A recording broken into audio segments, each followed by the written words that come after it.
देवी अहिल्या विश्वविद्यालय का वार्षिक दीक्षांत समारोह प्रदेश के राज्यपाल और कुलाधिपति मंगूभाई पटेल के मुख्य आतिथ्य और प्रदेश के उच्च शिक्षा मंत्री डॉक्टर मोहन यादव की उपस्थिति में आयोजित हुआ।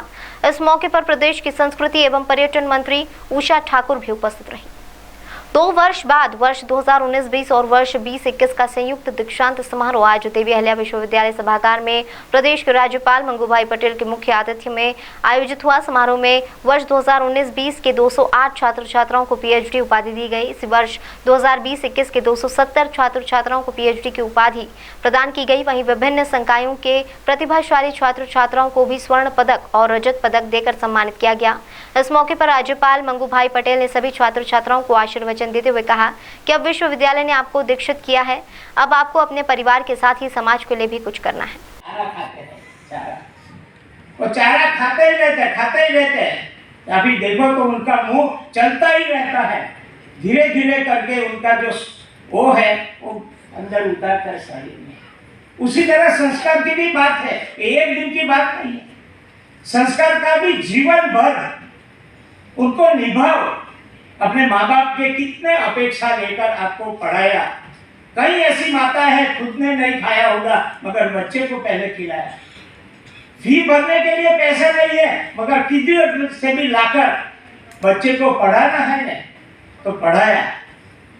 और बाद में दीक्षा ले लिया, अच्छी नौकरी मिल गई, अच्छी तरह शादी हो गई, बाद में माँ बाप की चिंता नहीं। ये समाज की दुर्दशा के वृद्धाश्रम होता है। जिस माँ बाप ने अपने को इतना पढ़ाया, इतना आगे किया और 5 दिन पहले आपने शादी किया, 1 साल में उनसे बिछड़ गए, माँ बाप के से दूर हो गया। मैंने एक कथा सुनी है, बम्बई में एक परिवार, छोटा सा परिवार का एक ही बेटा, बहुत अच्छी तरह माँ बाप ने बहुत मुश्किल में पढ़ाया उनको, अच्छा नौकरी मिली उनकी, बाद में अच्छी लड़की देखकर शादी किया। शादी करने के बाद बच्चा हुआ, बच्चा 2-3 साल का हो गया। घर में क्या मालूम नहीं, वो पत्नी ने बोल दिया कि हमको माँ बाप के साथ नहीं रहना। क्या करता पति, पत्नी का भी सोचना तो पड़ता है, उनके साथ जीवन में रहना, 7 फेरे लगाए उनके साथ, मानना पड़ा पत्नी का और अलग हो गए। वो 7 साल का बच्चा स्कूल जाता था, एक दिन गुम हो गया। बाद में घर में मालूम पड़ा, माता को मालूम पड़ा, पिता को मालूम पड़ा, ढूंढने शुरू हो गया। माता इतनी रोई, दिल का टुकड़ा होता है तो बचपन में गुम हो जाता है तो कितना दुख होता है। सारी सिटी में सभी को बोल दिया कि बच्चा ऐसा छोटा है, ऐसा गुम हो गया है, और आपको कहाँ भी देखे तो अपने तुरंत पुलिस स्टेशन में जान कीजिए।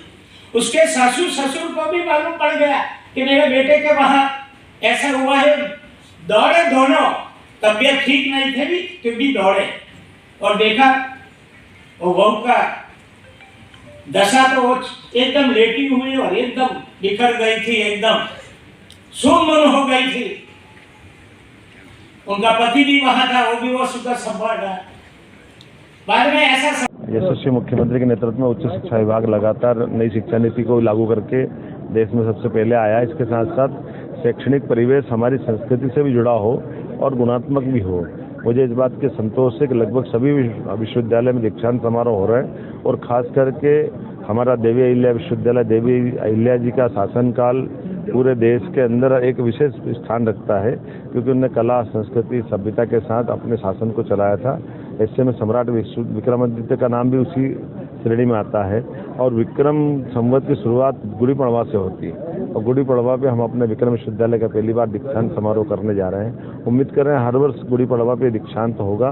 कुल मिलाकर के हमारी नई शिक्षा नीति के साथ साथ हम अपने इस पूरे परिवेश में भारतीयकरण करना चाहते हैं। मुझे संतोष है कि हम लगातार आगे बढ़ रहे हैं। कुलपति का नाम भी बदलने जा रहे हैं। ये बात भी सही कि कुलपति शब्द हमारा नहीं है, हमारी प्राचीन जो संस्कृति है उससे अगर मिलता जुलता शब्द अगर कहीं है तो कुलगुरु है।